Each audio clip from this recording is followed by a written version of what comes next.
तो स्टार्ट करते हैं हम लोग क्या, हुमायूं।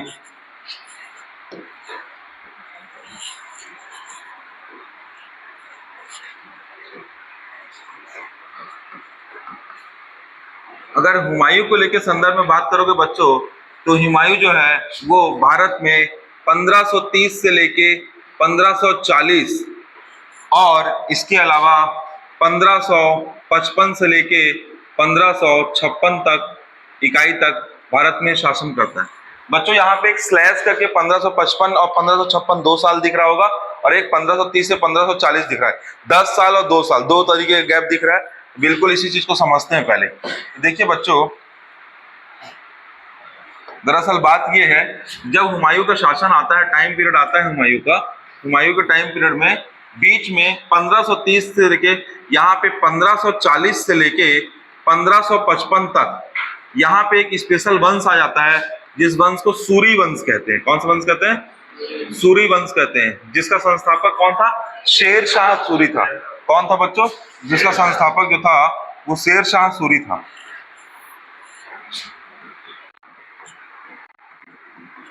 संस्थापक की बात करोगे वो शेर शाह सूरी था।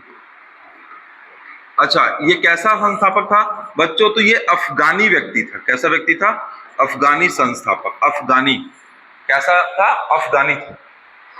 ठीक है, यानी अगर हुमायूं का टाइम पीरियड बोले तो 1530 से लेकर 1540 किसका शासन रहा? हुमायूं का रहा। फिर उसके बाद 1540 से 1555 तक कौन से वंश का शासन रहा?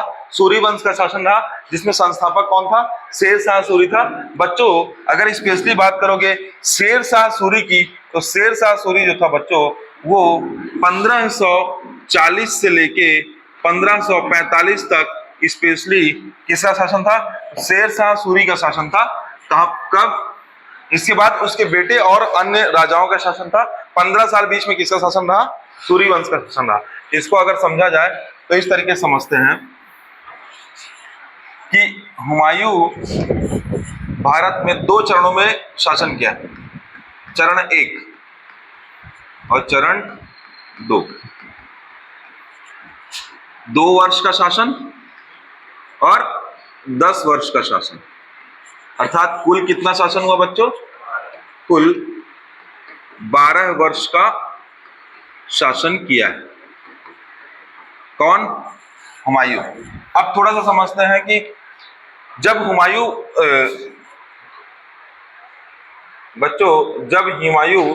भारत में राजा के तौर पर आया, अर्थात बाबर की मृत्यु के बाद जब हुमायूं शासन में आया तो स्थिति क्या थी? तो अब जैसा कि मैंने बताया था कि बाबर के कितने पुत्र थे बच्चों? तो बाबर के 4 पुत्र थे।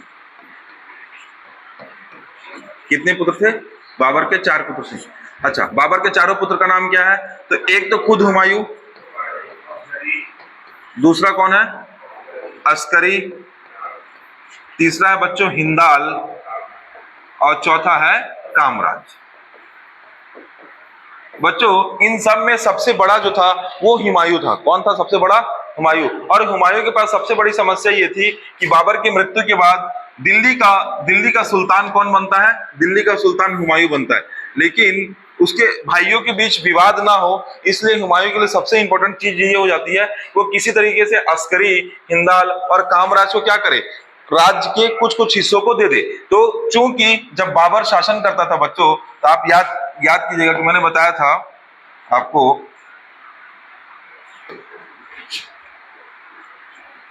समझिएगा थोड़ा सा।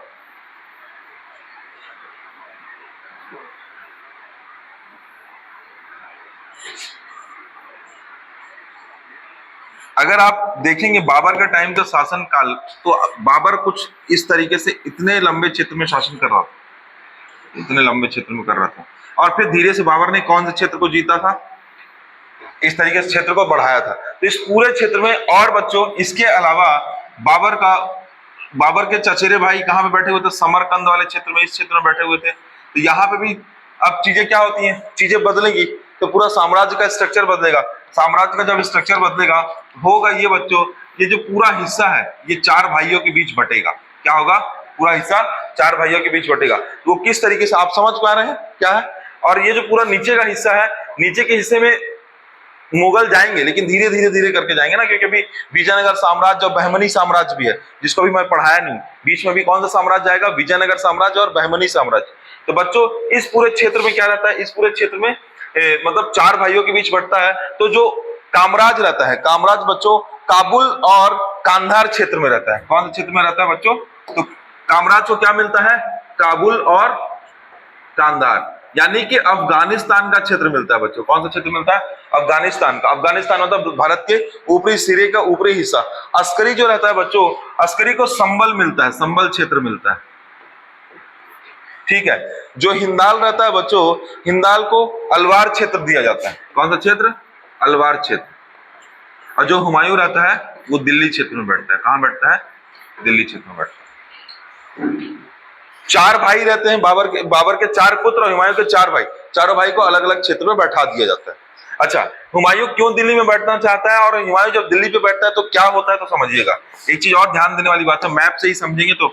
बच्चों जैसा कि मैंने आपको बताया था कि खानवा का युद्ध, चंदेरी का युद्ध, घाघरा का युद्ध होता है, तो घाघरे के युद्ध के लिए कहां जाता है? पूर्वोत्तर भारत में जाता है। तो बच्चों जब इब्राहिम लोदी रहता है ना, तो उसका इस हिस्से पे पकड़ बहुत अच्छा रहता है, इस हिस्से पे।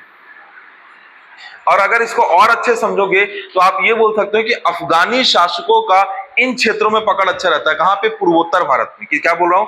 अफगानी शासकों का पूर्वोत्तर भारत में पकड़ अच्छा रहता है। तो बच्चों जो बिहार प्रांत है ना, बिहार प्रांत में एक शेर खां नाम का एक आदमी रहता है। क्या नाम आदमी रहता है? शेर खां।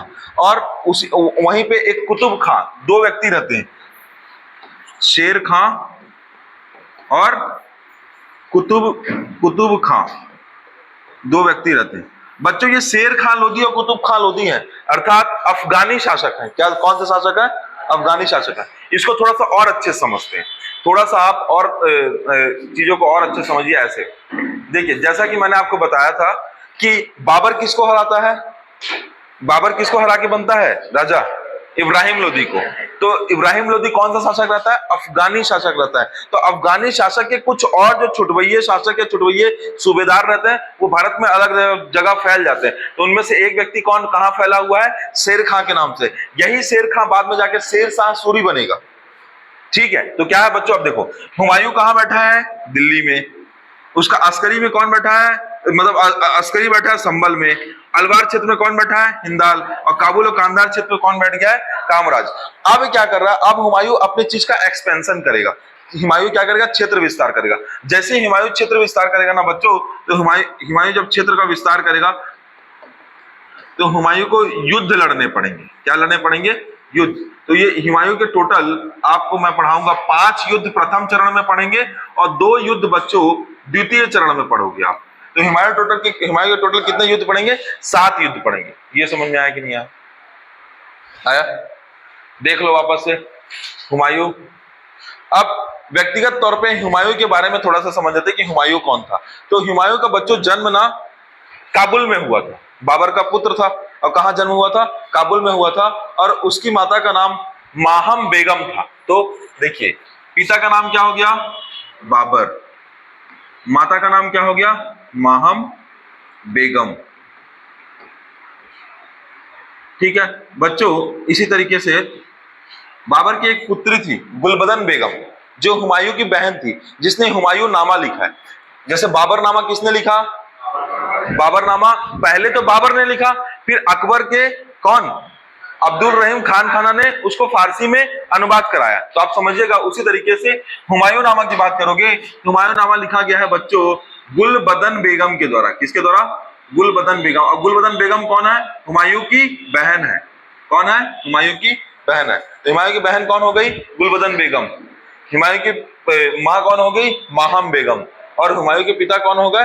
बाबर। और बाबर के कितने पुत्र? 4 अलग अलग जगह बैठे हैं। क्लियर हुआ कि नहीं हुआ?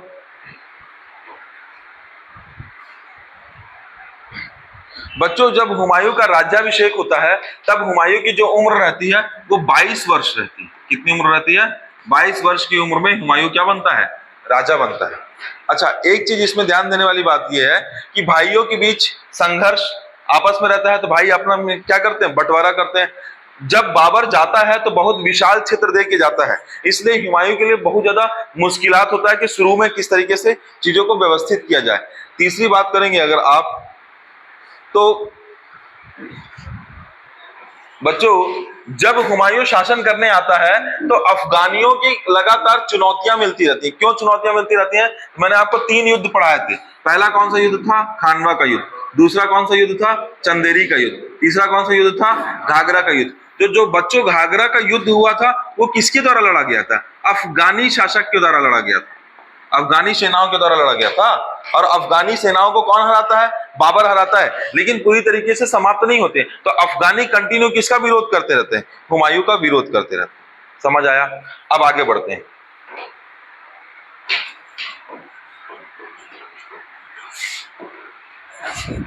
समझिएगा बच्चों,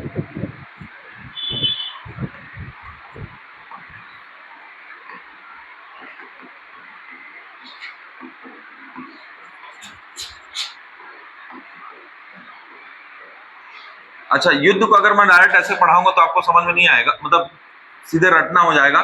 थोड़ा सा समझते हैं क्या कर रहा है हुमायूं, क्या कर रहा है।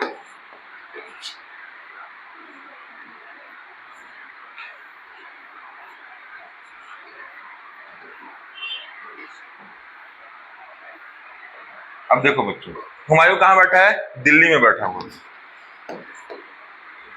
दिल्ली में बैठा हुआ है। अब धीरे से क्या करेगा? वो एक्सपेंशन करना चालू करेगा। तो कोशिश करेगा कि मैं इस तरफ के क्षेत्र को जीतूं, वो कोशिश करेगा कि मैं पंजाब के क्षेत्र में और राजस्थान वाले क्षेत्र में जीतूं। क्योंकि आपको पता है राजस्थान में किसका प्रभुत्व है? राजपूतों का प्रभुत्व है। उधर राणा सांगा को भी हराए हैं। और अरे खानवा का युद्ध किसके विरुद्ध हुआ था? राणा सांगा। तो अब क्या बोलता है कि हुमायूं बोलता है उस पूरे क्षेत्र को मैं कैप्चर कर लेता हूं। तो बच्चों एक तो वो इधर की तरफ पश्चिम भारत की तरफ विस्तार करना चाह रहा है, एक तो पूर्वोत्तर भारत की तरफ विस्तार करना चाह रहा है, और एक को दक्षिण भारत की तरफ विस्तार करना चाह रहा है। वो 3 तरीके से विस्तार करना चाह रहा है। लेकिन उसको सबसे बड़ी चुनौती कहां मिलने वाली है? पूर्वोत्तर भारत की तरफ। पूर्वोत्तर भारत में कौन मिलने वाला है उसको? तो शेर शाह सूरी मिलने वाला है। तो बच्चों आप इसको इस तरीके से पढ़ेंगे कि 1530 में हुमायूं राजा बनता है, क्योंकि 1530 में कौन खत्म होता है? बाबर की मृत्यु हो जाती है। जब 1531 टाइम पीरियड आता है तो पहला जो युद्ध लड़ा जाएगा बच्चों, पहला युद्ध लड़ा जाएगा कालिंजर का युद्ध। कौन सा युद्ध लड़ा जाएगा? कालिंजर का युद्ध। और कालिंजर का युद्ध कब होगा बच्चों? तो 1531 में होगा। कब होगा? 1531 में। तो कालिंजर कहाँ है? राजस्थान के आसपास का क्षेत्र बच्चों। और वहां पे जो राजा रहेंगे उसका नाम है प्रताप रुद्रदेव। तो राजा कौन है बच्चों? प्रताप रुद्रदेव। तो प्रताप रुद्रदेव को ना बच्चों हुमायूं हरा देगा और कालिंजर क्षेत्र को जीत लेगा। तो पहला युद्ध अभियान कौन सा है? कालिंजर का अभियान। दूसरा अभियान जो है बच्चों वो दोहरिया का अभियान है। दूसरा जो युद्ध है उस युद्ध का नाम है दोहरिया का युद्ध। ये बच्चों इतना इंपॉर्टेंट है, ये सही जोड़ी बना के पूछता है। दोहरिया का युद्ध। दोहरिया का युद्ध कब हुआ है बच्चों? 1532 में। कब हुआ है? 1532 में। और ये महमूद लोदी के अगेंस्ट हुआ है बच्चों। 1531 ही कीजिए इसको, महमूद लोदी के विरुद्ध हुआ दोहरिया का युद्ध। दूसरा कौन सा युद्ध है? दोहरिया का युद्ध। तीसरा युद्ध जो आएगा बच्चों वो चुनार का युद्ध आएगा। चुनार जो है बच्चों, जब यहाँ पे बनारस है, बनारस के पास एक जगह है चुनार, उस चुनार क्षेत्र को जीतना चाहता था कौन? हुमायूं। चुनार क्षेत्र पे कौन बैठा हुआ था? तो अफगानी शासक बैठे हुए थे। कौन बैठा हुए थे? मैं बता ना, पूर्वोत्तर भारत में किसका प्रभुत्व है? अफगानी शासक का प्रभुत्व है। और अगर देखोगे तो इनका प्रभुत्व कैसे? इनका प्रभुत्व तो ऐसे बढ़ा है इस तरीके, जैसे जैसे आगे चलते गए प्रभुत्व कमजोर होते गया। ऊपर क्यों क्या है? काबुल है, कांधार है, फिर अस्कनी का क्षेत्र आएगा, फिर संभल क्षेत्र आएगा, फिर अलवार क्षेत्र आएगा, फिर दिल्ली आएगा। समझ गया? और तो इधर की तरफ क्या हुआ? इधर अफगानों का प्रभाव ज्यादा है, तो अफगानों से लगातार क्या मिलेगा? चैलेंज मिलेगा। ठीक है, तो कालिंजर का युद्ध, दोहरिया का युद्ध। तीसरा जो युद्ध है बच्चों वो है चुनार का युद्ध। चुनार का घेरा बोलते हैं बच्चों, या चुनार का युद्ध बोलते हैं। इसको समझाता हूं मैं आपको क्या है ये। 1532 में हुआ बच्चों। क्या होता है, बनारस के पास में एक चुनार का बहुत बड़ा किला है। चुनार क्षेत्र में चुनार का बहुत बड़ा किला है। तो हुमायूं उस किले को जीतना चाहता था। हुमायूं उस किले को जीतना चाहता है, हुमायूं अटैक करता है। तो उधर अफगानी शासक रहते हैं, वो उन दोनों के बीच लड़ाई चलती रहती है, दोनों जीतते ही नहीं। फिर भी हुमायूं क्या करता है? उसको चारों तरफ से घेर लेता है। जब घेर लेता है तो मजबूरन अफगान शासक हुमायूं के साथ एक संधि करते हैं। वो संधि में ये डिसीजन लिया जाता है कि भाई अब तुमको राजा किसको मानना पड़ेगा? हुमायूं को। तो राजा किसको मान लेते हैं? हुमायूं को। और अफगानी शासक ये वादा करते हैं कि हम आपको प्रतिवर्ष कर और टैक्स देते रहेंगे, है ना, और राजा आप बने रहिए। ऐसा कौन करता है? ऐसा चुनार किले के घेरे के और चुनार किले के युद्ध के दौरान होता है। हुमायूं और दूसरा जो व्यक्ति रहता है शेर शाह रहता है। शेर शाह, वही शेर शाह सूरी वाला। आप देखो, तब से शेर शाह के दिमाग में हुमायूं चढ़ जाता है और वो सिर्फ मौका देखता है कि कब मुझे मौका मिलेगा तो मैं क्या करूंगा, हुमायूं के ऊपर अटैक करूंगा और हुमायूं को वापस से अपदस्थ करूंगा दिल्ली के सम्राट से। अच्छा बच्चों, इसी दौरान मांडू क्षेत्र है, मांडू क्षेत्र में बहादुर शाह का युद्ध होता है। तो बहादुर शाह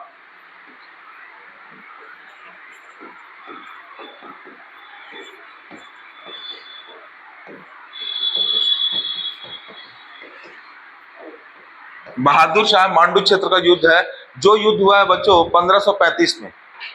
कब हुआ है? और देखो ये युद्ध के बाद फिर तो आपको क्वेश्चन कौन कौन सा एकदम अच्छे से याद रखना बच्चों। एक तो ये वाला युद्ध बहुत इंपॉर्टेंट है ना, चुनार का युद्ध, ठीक है। इसके बाद जस्ट आपको एक और युद्ध मिलेगा बच्चों। कौन सा युद्ध मिलेगा? चौसा का युद्ध। कौन सा युद्ध मिलेगा? चौसा का युद्ध। ये चौसा का युद्ध वही युद्ध होगा बच्चों, क्या होगा मैं बताता हूँ, स्टोरी बता देता हूँ। चौसा का युद्ध होगा बच्चों 1539 में। कब होगा? 1539 में। और शेर शाह सूरी जीत जाएगा। इसमें शेर शाह सूरी क्या हुआ है? इसमें अधीनता स्वीकार किया है ना, और शेर शाह सूरी क्या होगा? जीत जाएगा, ठीक है। इसी तरीके से बच्चों एक और युद्ध है, कन्नौज का युद्ध। कौन सा युद्ध? कन्नौज। इसी को बिलग्राम का युद्ध बोलते हैं। कौन सा युद्ध बोलते हैं? बिलग्राम का युद्ध। समझाते हैं आपको यहाँ पे 1540 इकाई में। और फिर इसमें शेर शाह सूरी होगा। पूरा याद रखना है, पूरे युद्ध पूछ सकता है, सही जोड़ेंगे। शेर शाह सूरी और विनर कौन होगा? शेर शाह सूरी। अब देखो समझते हैं क्या बच्चों। हुमायूं क्या करता है? पूर्व की तरफ बढ़ना चालू करता है। पूर्व की तरफ जब बढ़ना चालू करता है बच्चों, तो उसको एक व्यक्ति मिलता है,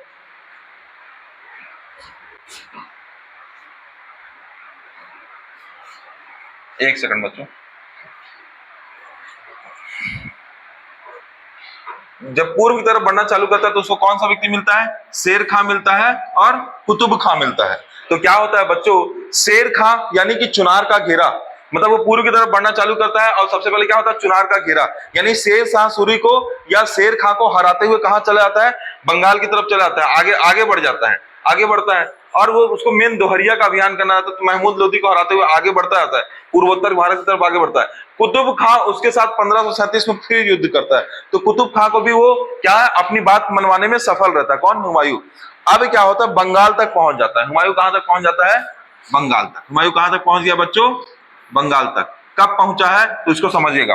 हुमायूं 1532 से चलना चालू करता है और सोचता है कि मैं बंगाल तक पहुंच जाऊं, तो 1537 तक में वो बंगाल तक पहुंच जाता है। इस बच्चों को, इस डायग्राम को ऐसे कर लो। पूर्व से मतलब दिल्ली से लेकर कहां तक? बंगाल तक को वो कितने समय में जीत पाता है? 4-5 साल में पूरी तरीके से पूरे रास्ते को, उस पूरे क्षेत्र को जीत लेता है। कौन? हुमायूं जीत लेता है। अब देखो आगे क्या होगा बच्चों। आगे ये होगा कि अब हुमायूं बंगाल से वापस आएगा। बिहार में कौन सूबेदार बन के बैठा है? बिहार में सूबेदार बन के बैठा है कौन? शेर खां। और शेर खां से क्या छीन लिया है? वो कायदे से शेर खां से छीना नहीं है, चुनार का जो किला है उसको घेर लिया था, तो अधीनता स्वीकार कर लिया। शेर शाह सूरी लड़ा नहीं, शेर शाह सूरी असली मौके का इंतजार किया। अब बच्चों, अब उसको पास जब हुमायूं वापस लौटते रहता है तो शेर शाह सूरी चैलेंज करता है और चौसा का युद्ध करता है उसके खिलाफ। कौन सा युद्ध करता है? चौसा का युद्ध करता है। चौसा क्षेत्र में शेर शाह सूरी के खिलाफ युद्ध करता है और शेर शाह सूरी युद्ध करता है चौसा में, तो हुमायूं को हरा देता है। और हुमायूं ले दे के जान बचा के भागता है, किसी तरह जान बचा के भागता है। और इस दौरान क्या होता है बच्चों कि वो नदी में कूद जाता है। तो नदी में एक नाविक रहता है, वो नाविक उसकी जान बचाता है और जान बचा के उसको क्या करता है? सुरक्षित स्थान पे छोड़ता है और फिर दिल्ली में जाके फिर से 1 साल के लिए राजा बन के रहता है।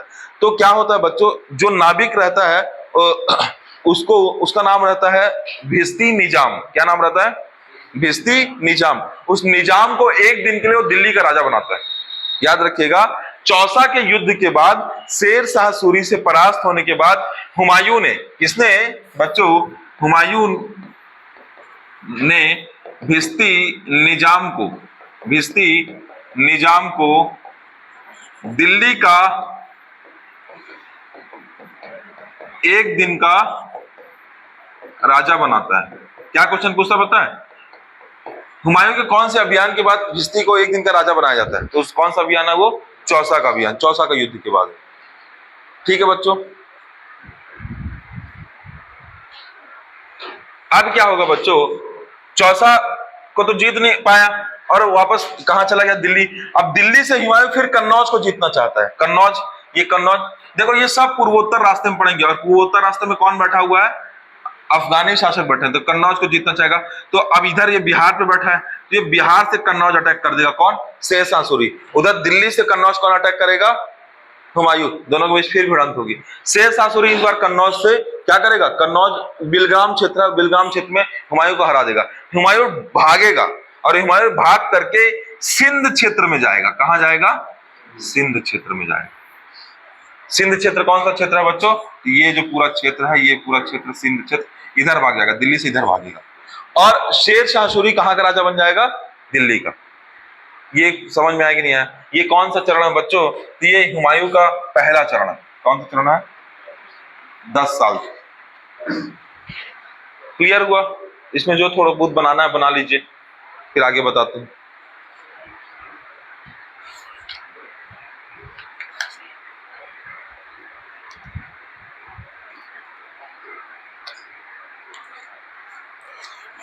बच्चों एक सवाल आता है मेंस में कि हुमायूं जब युद्ध लड़ा तो हुमायूं क्यों हार गया युद्ध?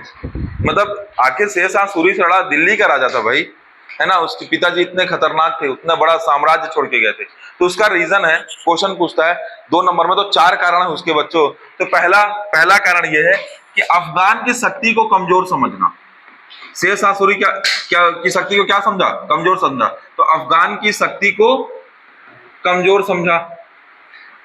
दूसरा बच्चों, कमजोर समझना। दूसरा जो कारण है हुमायूं के हारने का, वो है साम्राज्य का बंटवारा करना। साम्राज्य का बंटवारा, यानी केंद्रीय शक्ति क्या हो गई? कमजोर हो गई। तीसरा कारण है भाइयों का उचित समय पे सहयोग ना मिलना। भाइयों का सहयोग ना मिलना।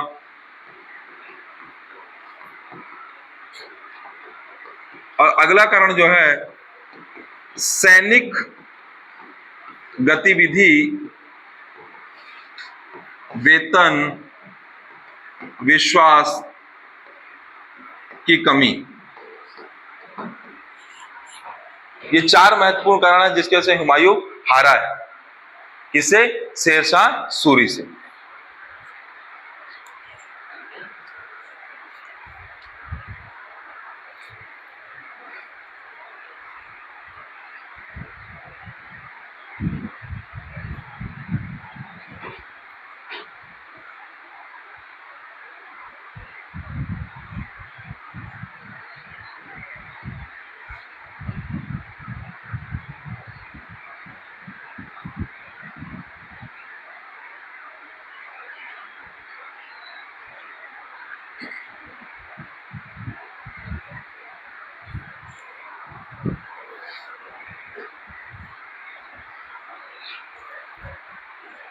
ठीक है, बढ़े आगे थोड़ा सा।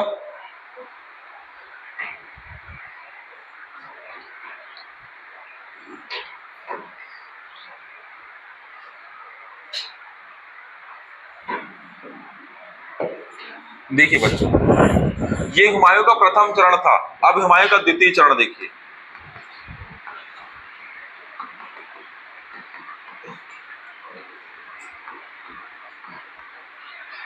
हुमायूं का जो द्वितीय चरण है बच्चों, वो 1555 से 1556 है। लेकिन बच्चों ये 1555 से 1556 के बीच एक कहानी होगी, वो कहानी को समझते हैं। क्या होगा देखिए। आखिरकार 1540 में, समझिएगा, 1540 में कौन भागा है? हुमायूं भागा है। हुमायूं भागा है किधर की ओर भागा है? तो सिंध की ओर भागा है बच्चों। कहां भागा है? सिंध की ओर भागा है। हुमायूं किधर की ओर भागा है? सिंध की ओर। अब क्या होगा बच्चों? हुमायूं भाग के अमरकोट जाएगा। स्टोरी समझ लीजिएगा, स्टोरी को कनेक्ट कर लीजिएगा। कहां जाएगा? अमरकोट जाएगा। और अमरकोट में एक राजा वीर शाल है। वीरशाल उनको शरण देंगे। क्या देंगे सर? वीरशाल क्या होगा?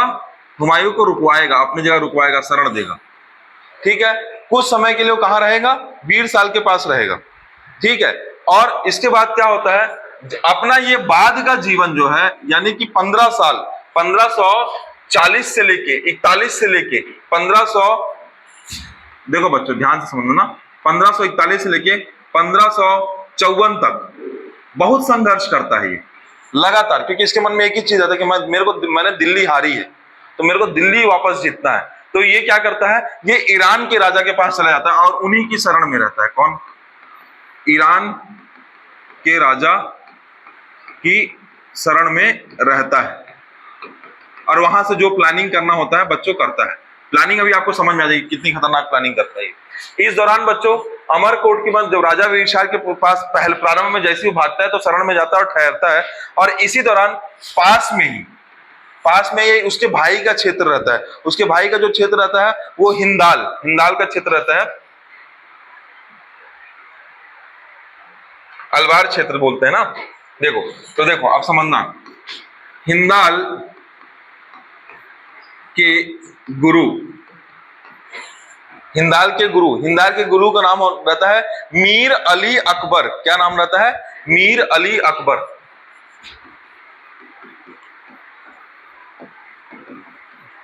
जैसे लिख रहा हूं वैसे लिखना पड़ेगा तभी याद रहेगा। हिंदाल कौन है? भाई है, और उसके गुरु का नाम क्या है? मीर अली अकबर। मीर अली अकबर की पुत्री का नाम है हमीदा बानो बेगम। हमीदा बानो बेगम। क्योंकि बच्चों ये शरण के बाद जाता है अपने भाई हिंदाल के पास, और हुमायूं अपना विवाह करता है उसके गुरु की पुत्री के साथ, हमीदा बानो बेगम, और इससे एक पुत्र जन्म लेता है 1542 ईस्वी में, जिसका नाम होता है अकबर। क्या नाम होता है? अकबर। समझ आया कि नहीं है? नहीं किया रहता ना। तो हुमायूं क्या होता है? हुमायूं का विवाह किससे होता है? हमीदा बानो बेगम से होता है, और कौन सा पुत्र की प्राप्ति होती है? अकबर। अब देखो इस दौरान क्या होता है, अब यहाँ की कहानी ये हो गया। अकबर का जब जन्म होता है तो अपने गुरु के यहाँ ही रहता है, मतलब मीर अली के यहाँ ही रहता है अकबर। अब आगे क्या होता है बच्चों? आगे ये होता है कि ये कौन सा क्षेत्र है बच्चों? तो ये अलवार क्षेत्र है। कौन सा क्षेत्र है? अलवार क्षेत्र है। पुत्र होने के बाद हुमायूं तुरंत क्या करता है? हुमायूं तुरंत चला जाता है। कहां चला जाता है? ईरान चला जाता है। ईरान के राजा के साथ सीखता है। ईरान का जो राजा रहता है उस राजा का नाम रहता है शाह। क्या नाम रहता है? शाह। और ईरान के राजा की मदद से वो अगेन अपने भाई का क्षेत्र को जीत लेता है। अपने भाई का क्षेत्र कौन सा है? काबुल और कांधार का क्षेत्र जीत लेता है। तो अब बच्चों ये 1545 में एक जगह जीतेगा जिसका नाम क्या है? काबुल और कांधार। अब बैक वापस कर रहा है ना, वापसी करेगा काबुल और कांधार। और इसी दौरान बच्चों उसको एक और व्यक्ति मिलता है, एक अच्छा प्रखर सेनापति मिलता है जिसका नाम है बैरम खां। क्या नाम है? बैरम खां। तो बैरम खां और शाह की मदद से अब देखो हुमायूं क्या करेगा आगे।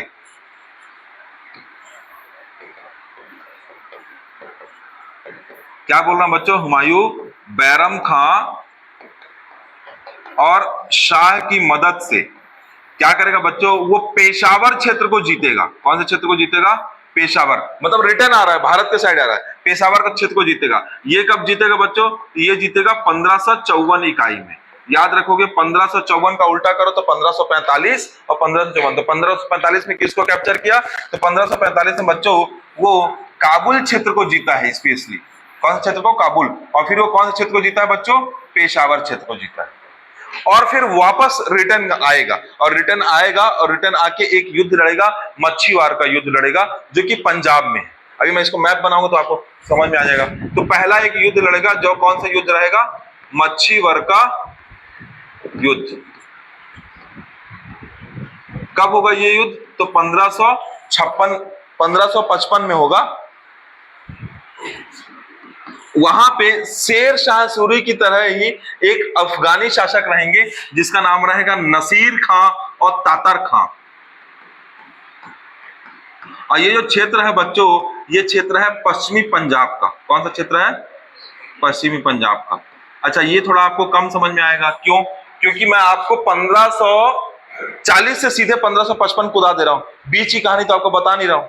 बीच में शेर शाह सूरी आएगा, वो भी एक्सटेंड करेगा, वो भी अपने लोगों को अलग अलग जगह का सूबेदार बनाएगा, उन सूबेदारों को हराएगा। तो मच्छीवार का युद्ध होता है जो 1555 में होता है। बच्चों, एक फिर निर्णायक युद्ध होगा, सरहिंद का युद्ध होगा। कौन सा युद्ध होगा? सरहिंद का युद्ध होगा, और सिकंदर सूर के अगेंस्ट लड़ेगा। एक और युद्ध है सरहिंद का युद्ध, जो कि 1555 में होगा, और सिकंदर सूर के विरुद्ध लड़ेगा, और उसमें बैरम खां की मदद से उस क्षेत्र को जीत लेगा। इस तरीके से क्या होगा बच्चों? हुमायूं बहुत मजबूत हो जाएगा। अब थोड़ा सा समझते हैं क्या हो रहा है। रास्ता पकड़िएगा, रास्ता पकड़ेंगे तो याद हो जाएगा। मैं सन लिख दूंगा अभी तो क्लियर हो जाएगा।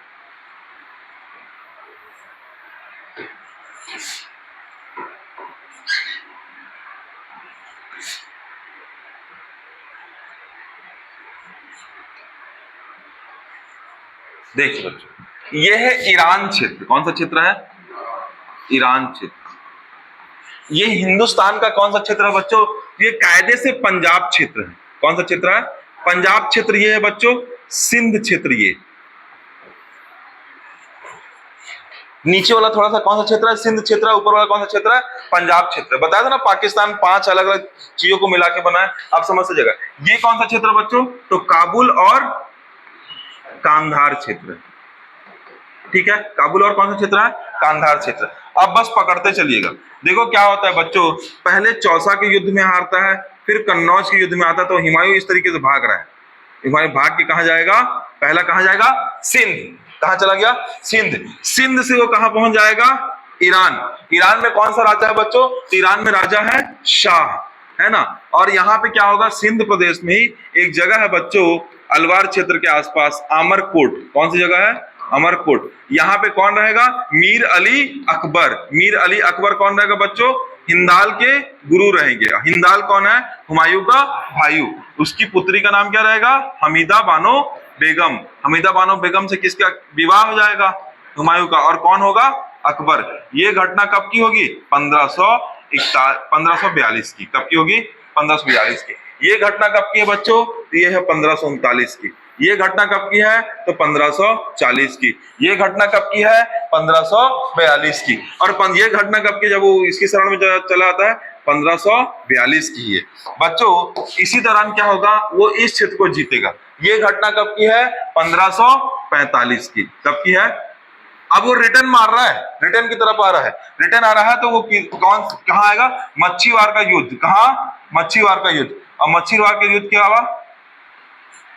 ये और इस तरीके सरहिंद का क्षेत्र। तो इस तरीके से वो क्या होगा यहाँ पे? 1555 और 1555। दो पहले कौन सा? मच्छीवार। और दूसरा कौन सा? समझ आया कि नहीं आया? मैप डायग्राम से समझ लो। 2 चरण में हुआ है चीजें उसकी। अब बीच में क्या होगा? बीच में शेर शाह सूरी कब्जा करके रखेगा। कितना टाइम पीरियड को कब्जा करके रखेगा? तो शेर शाह सूरी इस पूरे क्षेत्र में पूरा कब्जा करके रखेगा, और अपने इस क्षेत्र में कब्जा करके रखेगा। तो ये रहेगा 1540 से 1555, जिसमें सूरी वंश सबसे स्ट्रांग रहेगा 1540 से लेके 1545। क्या नीचे साइड किसका राज रहता है? नीचे साइड देखो होता ही है कि किसी एक व्यक्ति, देखो यहाँ पे ना, यहाँ पे बैठा हुआ है विजयनगर साम्राज्य, बहमनी, तुंगभद्रा रिवर है, विजयनगर, ये बैठे हुए, और इनका भी वाद विवाद चल रहा है, दोनों का आपस की लड़ाई चले। फिर अकबर जब आएगा ना, तो अकबर नीचे एक्सटेंशन करेगा, अकबर नीचे के पूरे राजाओं को जीतते जाएगा। बहमनी खत्म होगा, फिर विजयनगर खत्म होगा। अब मराठा बहुत बाद में आएंगे, बहुत बाद में मराठाओं का इमरजेंसी होगा। वो जब मॉडर्न हिस्ट्री बताएंगे तो समझ में कवर होगा। मतलब अगर आप पूछोगे नीचे क्या, तो नीचे 2 राज्य हैं, बहमनी और विजयनगर। और विजयनगर का पूरा नीचे दक्षिण भारत तक कब्जा है, बहमनी का कुछ क्षेत्रों में कब्जा है। और बाकी देखो ऐसे समझना है कि पहले ये डिफाइन नहीं था कि ये बाउंड्री है, यहीं तक मेरा कब्जा रहेगा, नहीं, जिसको जो खेत मिल रहा है, जिसको जो एरिया मिला जीत के अब कब्जा कर लेना। डिफाइन नहीं है ना, कॉन्स्टिट्यूशन नहीं है वहां पे, डिफाइन एरिया नहीं है। देखो स्टेट का एक कॉन्सेप्ट होता है, किसी भी राज्य की परिकल्पना के लिए 4 चीजों की आवश्यकता होती है ना। एक तो है पॉपुलेशन, एक सबसे इंपॉर्टेंट है फिक्स्ड ज्योग्राफी, ठीक है, फिर तुम्हारे पास गवर्नमेंट होनी चाहिए, और फिर तुम्हारे पास संप्रभुता होनी चाहिए, यानी सोवर्निटी होनी चाहिए।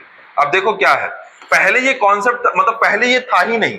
मतलब ऐसे समझो, जैसे मान लो ये कोई क्षेत्र है बिहार का, समझना बच्चों, एक अच्छी चीज बता रहे हैं। मान लो ये कोई क्षेत्र है बिहार का और हुमायूं इस क्षेत्र पर अटैक कर दिया, तो हुमायूं इस क्षेत्र को जीत के रखा है। हो सकता है शेर शाह सूरी इस क्षेत्र में हो सकता है शेर शाह सूरी इस क्षेत्र में हो, छोटे से क्षेत्र में हुमायूं फिर बैठा हो सकता है हुमायूं यहाँ पे भी कब्जा करके बैठा हो। समझ गया मैं कहना क्या चाह रहा हूँ? मतलब ये शेर शाह सूरी का क्षेत्र, ये शेर शाह सूरी का क्षेत्र, ये हुमायूं का क्षेत्र, ये हुमायूं का क्षेत्र, और शेर शाह सूरी के बीच छोटा सा कब्जा करके रखा हुमायूं का क्षेत्र। ऐसा तो टुकड़ों टुकड़ों में भी क्षेत्र कब्जा करते थे। पहले फिक्स बाउंड्री नहीं थी ना, जहां जिसको जो मिल रहा है वो लूट खाओ, ऐसा था। समझ गए? क्लियर हुआ कि नहीं हुआ? तो क्या हुआ, जैसे विजयनगर है तो विजयनगर है तो यहां तक कब्जा है, यहां तक कब्जा है। इसका मतलब ये नहीं कि मुगल यहां पे नहीं थे, जहां जहां उनको मौका मिला। समझ आया? ठीक है। और कोई भी व्यक्ति शासन करता है तो अपने मतलब राजा जाके नीचे शासन नहीं करता है, राजा हर जगह नहीं पहुंचता, राजा हमेशा क्या बैठाता है, अपने सूबेदार बैठाता है, और सूबेदार की ताकत बताती है कि सूबेदार कितना स्ट्रांग है। उसी का नतीजा है कि शेर शाह सूरी जो बिहार का क्या रहता है, सूबेदार रहता है। लेकिन अभी शेर शाह सूरी की स्टोरी अलग है, शेर शाह सूरी के पिताजी और खतरनाक सूबेदार रहते हैं, तो उसको विरासत में मिलता है लड़ाई झगड़ा, तलवार कैसे उसको यूज करना है। तो वो शेर शाह सूरी तो सबसे वृद्ध के, शेर शाह सूरी अपनी उम्र के 80 साल तक लड़ाई लड़ता है, और एक बार वो किले में आक्रमण करता है तो किले में तोप चलाता है, तो तोप किले में जाकर टकराती है, टकरा के तोप का जो बारूद होता है वापस उसको आता है, और उसी से उसका शरीर डैमेज हो जाता है और उसकी मृत्यु होती है। सबसे लंबे समय तक सबसे मतलब वृद्ध स्थिति में शेर शाह सूरी जिसने क्या की, लड़ाई की है, और पूरा उसके पूरे शरीर छलनी छलनी हुआ है, किससे, सिर्फ युद्ध से।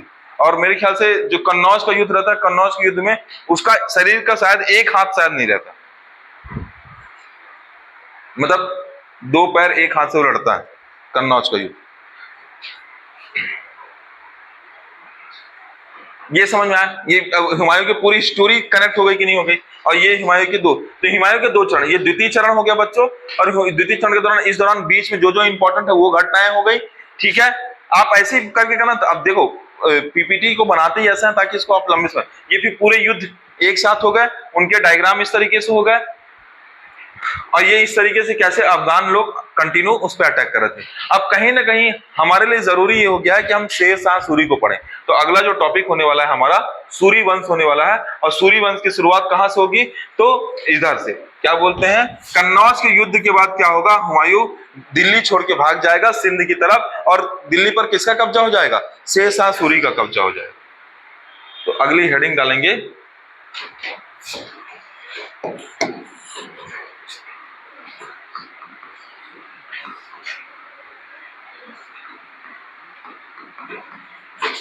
शेर शाह सूरी, जो कि बच्चों संस्थापक होगा सूरी वंश का। और सूरी वंश जो चलेगा वो 1540 से लेके 1555 के बीच चलेगा, और जो शेर शाह सूरी का शासनकाल होगा वो 1540 से लेके 1545 होगा।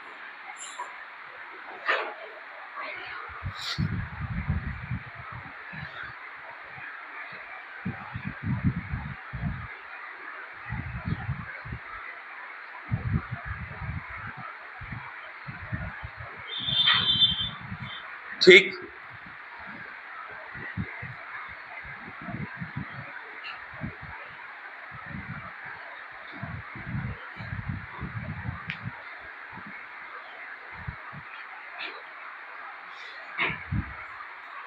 चलिए बढ़े आगे, आप समझिएगा। ये और खतरनाक राजा रहेगा। सबसे पहला चीज, इसे अकबर का पूर्वगामी कहते हैं। अकबर आने वाला है ना, 1542 में अकबर की जन्म हुआ है। इसे क्या बोलते हैं? अकबर का पूर्वगामी कहते हैं। ये अलग अलग बच्चों संज्ञा लेगा ना, अलग अलग इसकी उपाधियां, संज्ञाएं रहेंगी, उपाधियां रहेंगी। सबसे पहले इसका जो जन्म हुआ था बच्चों, इसका जन्म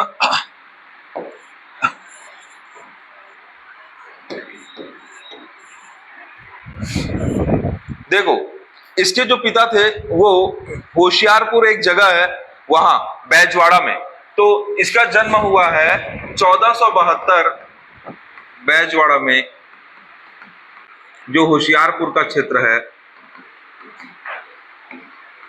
इसके बचपन का नाम बच्चों इंपॉर्टेंट है ना, बचपन का नाम पूछता है, जो जो पूछता है वो इंपॉर्टेंट। फरीद खां, क्या नाम रहता है इसका? फरीद। इसका नाम बहुत चेंज होगा, बार बार चेंज होगा, देखिएगा क्या है, फरीद खां। ठीक है। इसकी माता जी का जो नाम रहता है बच्चों हसन शूर रहता है, ये अफगान पुत्री रहती है।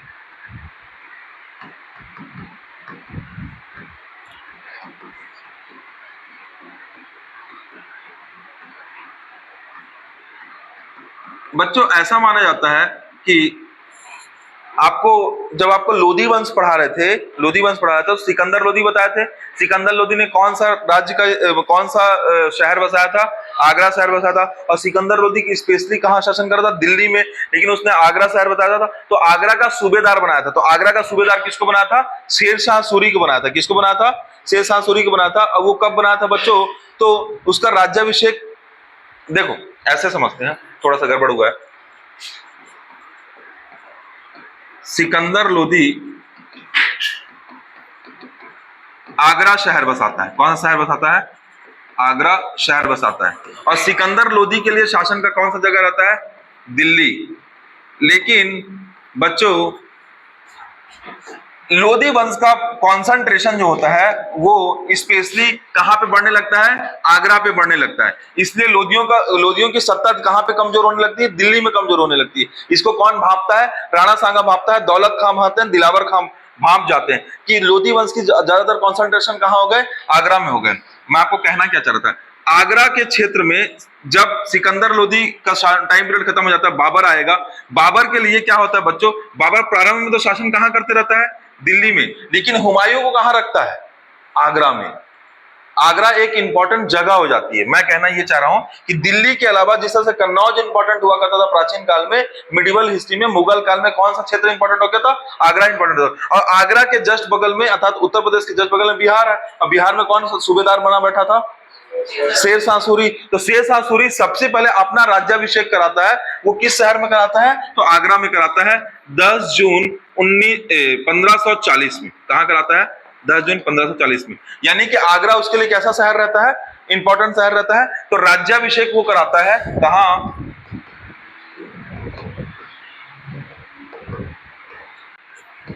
10 जून 1540 इकाई में। कहां? आगरा में। तो बच्चों जब वो बिलग्राम का युद्ध जीतता है ना, तो सबसे पहले कहां पे अपने आप को राजा जब बनना चाहता है दिल्ली का, तो उसमें दिल्ली में राज्याभिषेक न करा के कहां राज्याभिषेक कराता है? आगरा में। और आगरा की महत्ता बताता है। अभी आप जाओगे ना बच्चों तो आप आगे पढ़ोगे अकबर के द्वारा आगरा का किला बनाया गया। आगरा का किला सबसे बड़ा किला है। मैं व्यक्तिगत तौर पे गया हूं, बहुत बड़ा है, इतना बड़ा है कि सुबह जाओगे तो शाम तक घूमते रहो, सुबह से लेकर 6 घंटा लगेगा घूमने में। और उसमें एक तरफ छावनी रहती है, एक तरफ आर्म फोर्सेस रहती है, तो वो क्या करती है? वो ऐसे भी रोक के रखती है और नहीं घुसने देती। बच्चों शेरशाह सूरी के संबंध में ये कहा जाता है कि उसने कौन कौन सी उपाधि ली है, ये इंपॉर्टेंट है। शेरशाह सूरी सबसे पहले एक उपाधि लेता है शेर खां की। इसके संदर्भ में ये कहानी कही जाती है कि इसने युद्ध में क्या शेर को मार दिया था। बिहार में शेर से युद्ध करवाया गया और ये शेर को मारने में सफल रहा था, इसलिए किसकी उपाधि धारण किया? शेर खां की उपाधि धारण किया। भाई तेरा टाइगर है भाई तेरा टाइगर है, इस तरीके से याद रखना। शेर खां। फिर उसके बाद बच्चों इसने शेर शाह की उपाधि धारण की। किसकी उपाधि धारण की? शेर शाह की उपाधि धारण की। ये कब धारण की? जब वो हुमायूं को हराता है। तो चौसा का युद्ध में पहली बार हुमायूं को हराता है। तो चौसा के युद्ध में हुमायूं को हराने पे हुमायूं को हराने पे। बच्चों आपको पता ना हुमायूं चौसा के युद्ध में किससे हारता है? शेर शाह से। क्यों हारता है? क्योंकि हुमायूं जीतते जीतते जीतते बंगाल तक पहुंचता है और बंगाल से फिर वापसी लौट के बिहार में आता है, तो बिहार में फिर चौसा के आसपास के क्षेत्र में कौन हरा देता है? शेर शाह मतलब सूरी हरा देता है। इसके अलावा बच्चों इन सब के पहले 1529 के आसपास हजरते आला की उपाधि धारण करता है। ये तब धारण करता है जब शेर शाह सूरी बंगाल के शासक को हराता है। किसको हराता है? बंगाल के शासक को हराता है। और पहले कब्जा कौन करके रखता है? एक नासिर शाह करके एक व्यक्ति है, उसका एग्जैक्ट नाम बता रहा हूं, नुसरत शाह। क्या है? बंगाल में एक शासक रहता है बच्चों, नुसरत शाह। तो नुसरत शाह को हरा के हजरते आला की उपाधि धारण करता है। यानी इसकी 3 उपाधि है, शेर खां, शेर शाह, हजरते आला। क्लियर हुआ?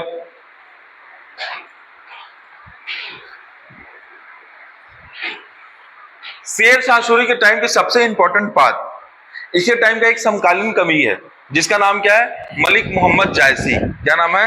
मलिक मोहम्मद जायसी, जिसने किसकी रचना की है? पद्मावत की रचना की थी। इसके अलावा आखिरी कलाम, 2 चीजों की रचना की। तो इसका समकालीन कवि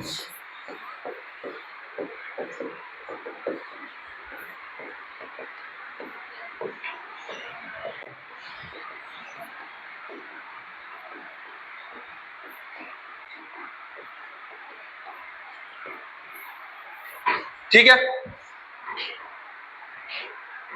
नोट कर लो इसमें पहले।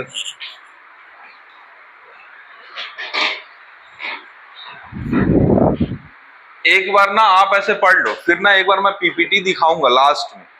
पीपीटी दिखाऊंगा, जो पीपीटी में बस आपको ये है, देखो सिकंदर, ये ऐसे करके। क्योंकि अभी अगर पीपीटी से बताऊंगा तो आपको नोट्स बनाने का पैटर्न नहीं समझ में आएगा, नोट्स कैसे बनाना है और कैसे चीजें याद रखनी।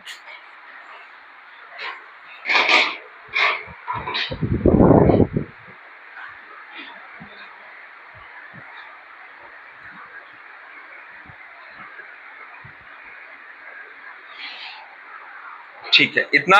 अब देखो इसकी मृत्यु को समझते हैं बच्चों। जिस तरीके से आपको याद है कालिंजर का अभियान किसने किया था? अरे हुमायूं ने किया था ना सब पहले, 1531 में। देखो तो ये बताया ना अभी।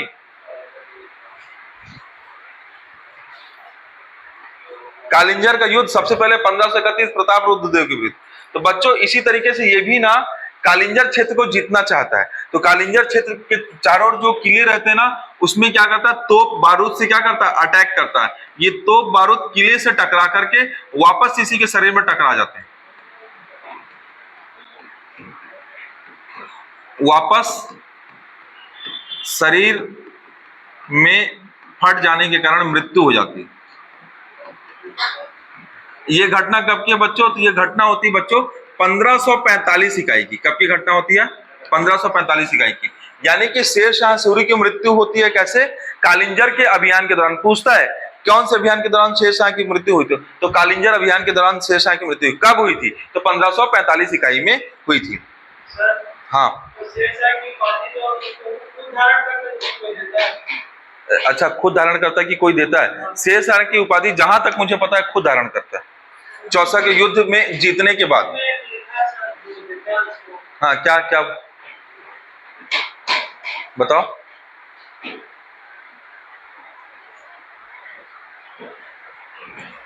बताओ। मोहम्मद बहार खां लोहानी। चलो इस फैक्ट को मैं थोड़ा सा क्लियर कर दूंगा। मोहम्मद बहार खां लोहानी ये किसकी उपाधि दे रहा है? शेर शाह की। हाँ, शेर खां की दे सकता है, बिल्कुल दे सकता है। देखो ना यहाँ पे, एक सेकंड, यहाँ पे मैंने एक व्यक्ति का नाम लिखा है। ठीक है, नहीं है वो व्यक्ति। ठीक है, इसको मैं कल और बता दूंगा। अगर ऐसा है तो बिल्कुल इस फैक्ट को याद रख लीजिएगा। इनका एक चीज कहना यह है कि शेर खां की जो उपाधि है वो शेर खां को मोहम्मद बहार खां लोहानी देता है। बिल्कुल सही है, ये फैक्ट को याद कर लीजिएगा। अरे एकदम सही है, रुको, क्यों देता है? मैं सोचा कि कुछ और है। बिहार में ये सूबेदार रहता है, और यही सूबेदार बोलता है कि शेर खां को कि शेर खां मतलब अरे शेर फरीद खां को बोलता है कि आप शेर के अगेंस्ट युद्ध लड़ो। तो ये बिहार का ये रहता है मोहम्मद बहार खां लोहानी, बिल्कुल सही ये है, मतलब लिख रखा है, बताया नहीं आपको। सही है, मोहम्मद बहार खां लोहानी ही है जो शेर खां की उपाधि देता है, वो बिहार का सूबेदार रहता है। ठीक है। अच्छा बच्चों, मृत्यु हो गई उसकी, मृत्यु होने के बाद उसका एक मकबरा बनेगा। तो उसका मकबरा बच्चों ये मोस्ट इंपॉर्टेंट है, जल के भीतर बना मकबरा, जल के भीतर बना मकबरा, सासाराम बिहार, सासाराम बिहार।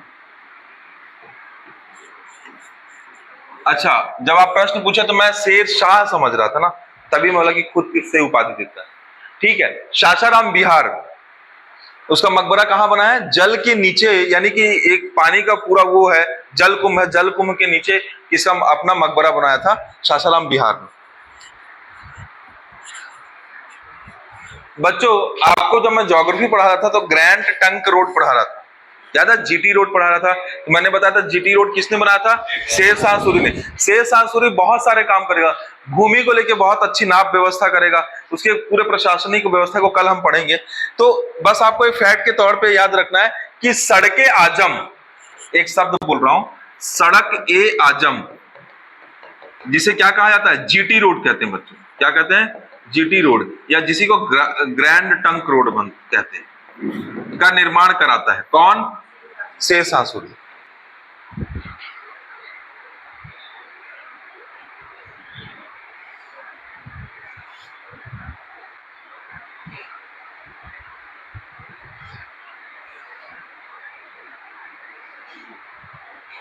ठीक है। अच्छा एक चीज और बताया बच्चों, जो जीटी रोड नाम रखा है ना, तो शेर शाह सूरी के समय उसका नाम क्या रहता है? सड़के आजम।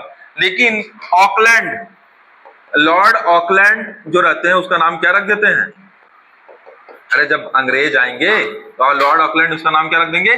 जीटी रोड रख, क्या रख देंगे? GT road. ये रोड कहां से कहां है? तो लाहौर से कायदे से दिल्ली, लाहौर से दिल्ली, दिल्ली से आगरा, आगरा से बंगाल, इस, ठीक है। क्या कहलाएगा? सड़के आजम।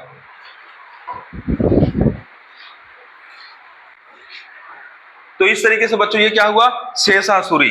अब देखिए एक बार रिवाइज कीजिए, सबको एक बार देखिए क्या क्या हुआ है। मैं एक बार वापस से बता रहा हूं, देखिए क्या क्या हुआ है। हुमायूं आया है, 1530 से 1540 शासन किया है। बहुत कुछ बता दिया गया ना, फास्ट पढ़ लेते हैं, पता नहीं चलता है।